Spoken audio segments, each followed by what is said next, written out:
বাংলার স্থপতি বঙ্গবন্ধু শেখ মুজিবুর রহমান একজন মুসলমান, ইসলামের জন্য কাজ করেছেন। আর নাস্তিক পন্থীরা মনে করে শেখ সাহেব একজন সেকুলার নাস্তিক কমিউনিস্ট, তিনি ইসলামের বিপক্ষে কাজ করেছেন। এখন তাদের দাবি সত্য, তাদের দাবি মিথ্যে, এটা প্রমাণ করতে হবে। প্রথম শেখ সাহেবকে,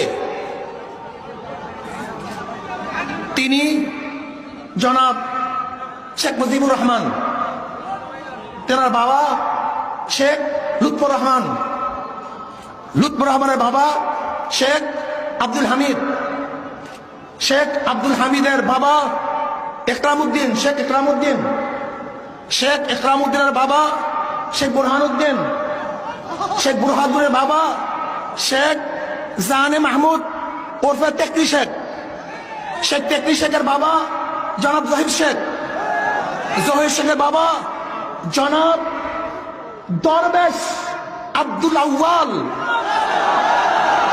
যিনি 1463 ইসরাই সালে এই বাংলাদেশে এসেছিলেন ইরাক থেকে ধর্ম প্রচার করার জন্য। সোনারগাঁয়ে তিনি ধর্ম প্রচার করার জন্য এসেছিলেন। তেনার পূর্বপুরুষ সোনারগাঁয় শেখ আব্দুল আউয়াল, যিনি ইরাক থেকে এসেছিলেন, তিনি বাইজিদ বুস্তামি রহমতুল্লাহ আলাইহি একজন শাগরেদ ছিলেন। তেনারই বংশধর বুরহানুদ্দিন সাহেব, শেখ বুরহানুদ্দিন সাহেব, তিনি টঙ্গীপাড়ায় এই দ্বীন প্রচার করার জন্য সেখানে অবস্থান করেন। সেখানে তিনি দ্বীন প্রচার করেন। আমরা কি দেখেছি? শেখ সাহেবের উত্তরসূরিরা একজন ধর্ম প্রচারক ছিলেন, ইরাক থেকে এসেছেন ধর্ম প্রচার করার জন্য। শেখ সাহেবের বাবা একজন দাড়িওয়ালা টুপিওয়ালা, তার দাদা একজন দিনদার, তার পূর্বপুরুষ সবাই মুসলমান। কাজে কেউ যদি বলেন শেখ সাহেব নাস্তিক কমিউনিস্ট, আমি বলবো তুই মিথ্যা বলছো, সে একজন মুসলমান, সে একজন মুসলমান। এবার আসুন, শেখ সাহেব প্রথম কেন জেলে গিয়েছিলেন আপনাকে জানেন? পড়েছেন? আমি নিয়ে এসেছি দলিল, অসমাপ্ত আত্মজীবনী শেখ মুজিবুর রহমানের। এই বইয়ের মধ্যে আপনি দেখেন শেখ সাহেব কে ছিলেন, কি করেছেন।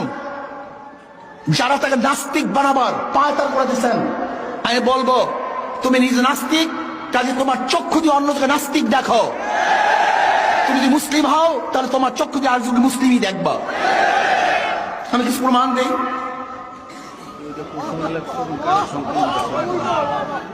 এটা হলো আমাদের বর্তমান মাননীয় প্রধানমন্ত্রী, তিনি সম্পাদনা করেছেন। এই বই উদ্বোধন করার জন্য দুই বোন খুবই কেঁদেছিলেন, জেলখানায় বসে তিনি এই বই লিখেছিলেন। শেখ সাহেব প্রথম জীবনে জেলে গিয়েছিলেন, তখন তিনি অষ্টমে পড়েন বা সপ্তমে পড়েন। তিনি এসছেন বাড়িতে, তাকে বলা হলো হিন্দু জমিদার একজন মুসলমানকে ধরে নিয়ে গেছে। তিনি তার দল বল নিয়ে সেই বাড়িতে গেলেন যে ছেড়ে দেন, কিন্তু না, ছাড়ে নাই। তখন তিনি জোর করে তাকে নিয়ে এসছে। এরপর সেই হিন্দু জমিদার তার বিরুদ্ধে কেস দিয়েছিল, সেই কেসেই তিনি প্রথম জেলে গিয়েছিলেন। এর বর্মধ্যাস। এরপরে শেখ সাহেবের একটা ইতিহাস আমি বলবো। আমরা তাকে শুধু মনে করি, আজকে আমি বক্তৃতা করবো না, আমি কিছু বই পড়ে শোনাবো। আজকে বক্তৃতা করবো না, জাহেল এবং মূর্খদেরকে শোনাবো যে সে কি ছিলেন।